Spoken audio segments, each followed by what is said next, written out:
Cuando hablo del narcotráfico en Tlaxcala, no puedo separarlo de la criminología, porque esta disciplina es justamente la que nos permite entender por qué ocurre, cómo se mantiene y a quiénes afecta. Para mí el narcotráfico no es solo un delito, es un fenómeno social complejo que se construye a partir de múltiples factores, económicos, sociales, culturales y estructurales. Desde la criminología, el narcotráfico se analiza más allá de la figura del delincuente. Se estudian las causas que empujan a personas a involucrarse, como la desigualdad, la falta de oportunidades, la exclusión social y la normalización de la violencia, en lugares como Tlaxcala, donde el crimen organizado opera de forma más silenciosa. La criminología también nos ayuda a identificar estas dinámicas ocultas que no siempre aparecen en estadísticas oficiales. Además se relaciona con la política criminal y la seguridad pública, donde se permite evaluar si las estrategias realmente funcionan, o si los operativos reducen el delito o solo lo desplazan.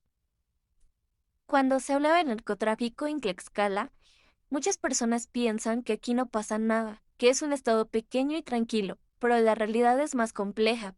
Yo no veo a Tlaxcala como un gran centro de producción de drogas, sino como un territorio estratégico, un lugar de paso, de resguardo y de operación discreta para el crimen organizado.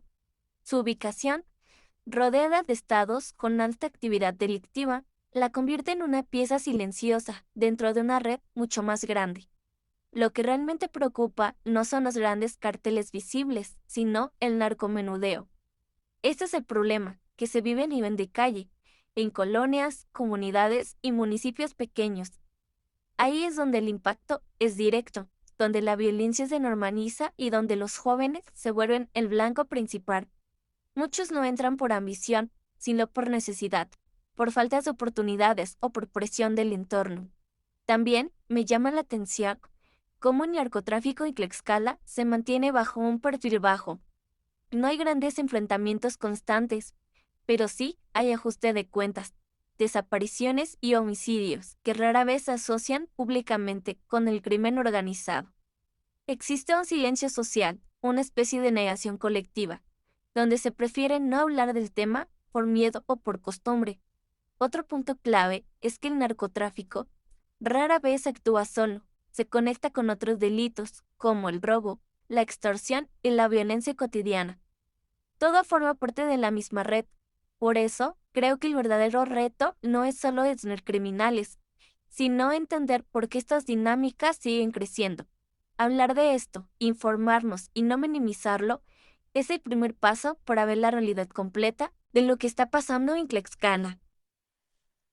Cuando analizo el tema del narcotráfico en Tlaxcala, me doy cuenta de que el problema no siempre se manifiesta de forma evidente.